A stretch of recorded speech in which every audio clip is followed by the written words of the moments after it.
But on the first day of the week, at early dawn, they went to the tomb, taking the spices which they had prepared. And they found the stone rolled away from the tomb. But when they went in, they did not find the body. While they were perplexed about this, behold, 2 men stood by them in dazzling apparel. And as they were frightened and bowed their faces to the ground, the men said to them, "Why do you seek the living among the dead? Remember how he told you while he was still in Galilee, that the Son of Man must be delivered into the hands of sinful men, and be crucified, and on the 3rd day rise." And they remembered his words. And returning from the tomb, they told all this to the 11 and to the rest. Now it was Mary Magdalene, and Joanna, and Mary the mother of James, and the other women with them who told this to the apostles.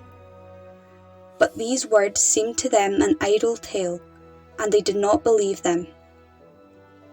That very day, 2 of them were going to a village named Emmaus, about 7 miles from Jerusalem, and talking with each other about all these things that had happened. While they were talking and discussing together, Jesus himself drew near and went with them, but their eyes were kept from recognizing him. And he said to them, "What is this conversation which you are holding with each other as you walk?"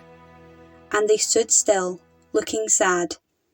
Then one of them, named Cleopas, answered him, "Are you the only visitor to Jerusalem who does not know the things that have happened there in these days?"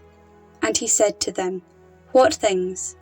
And they said to him, "Concerning Jesus of Nazareth, who was a prophet mighty in deed and word before God and all the people, and how our chief priests and rulers delivered him up to be condemned to death, and crucified him. But we had hoped that he was the one to redeem Israel. Yes, and besides all this, it is now the 3rd day since this happened. Moreover, some women of our company amazed us. They were at the tomb early in the morning, and did not find his body.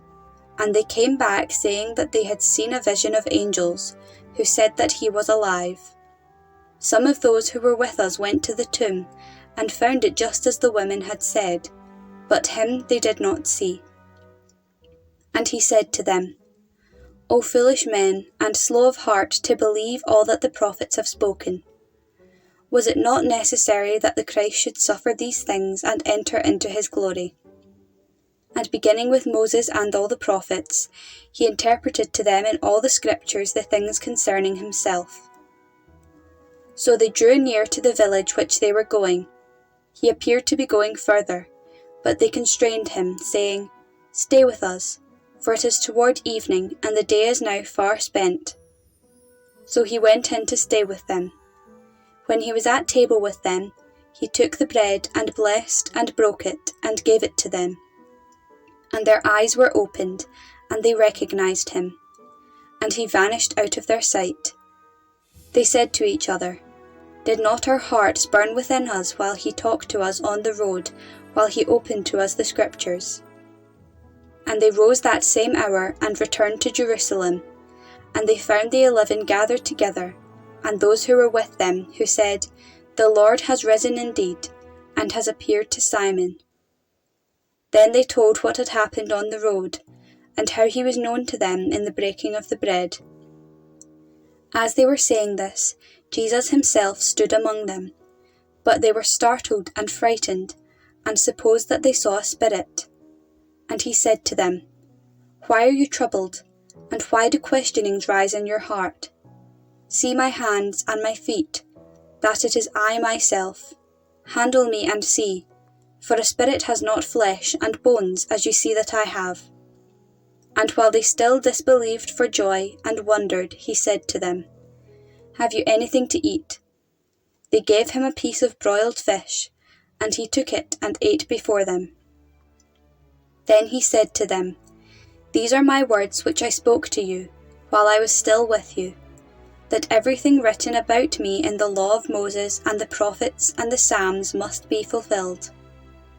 Then he opened their minds to understand the scriptures, and said to them, "Thus it is written, that the Christ should suffer, and on the 3rd day rise from the dead, and that repentance and forgiveness of sins should be preached in his name to all nations, beginning from Jerusalem. You are witnesses of these things. And behold, I send the promise of my Father upon you. But stay in the city until you are clothed with power from on high." Then he led them out as far as Bethany, and lifting up his hands, he blessed them. While he blessed them, he parted from them, and was carried up into heaven.